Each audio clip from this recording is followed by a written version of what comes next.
করতে যাচ্ছি, বাড়ির দেখভাল করো। আচ্ছা ঠিক আছে বাবু, সাবধানে চলে যাবি। আচ্ছা তুমি এই বাড়িটার কথাই বলেছিলে না? হ্যাঁ হ্যাঁ ওই বাড়িটাই। বাবা আমি একটু বাইরে বেরোবো।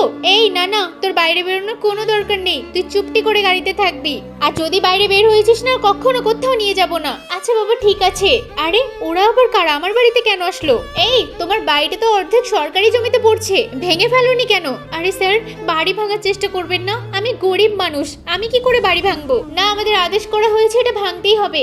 বাবা বাবা এদিকে এসো। আরে মেয়েটাও না সব সময় বিরক্ত করে। কেন রে, কি হয়েছে, ডাকছিস কেন? বাবা আমি একটা বেলুন কিনবো। আঙ্কেল নেন না, সস্তায় দিয়ে দেবো। আরে গরিবের কাছ থেকে তুই বেলুন নিবি? তোর মান সম্মান বলতে কিচ্ছু নেই। এই যাও এখান থেকে। 10,000 টাকা দিলে আমি ওপর মহলের সাথে কথা বলে নেব।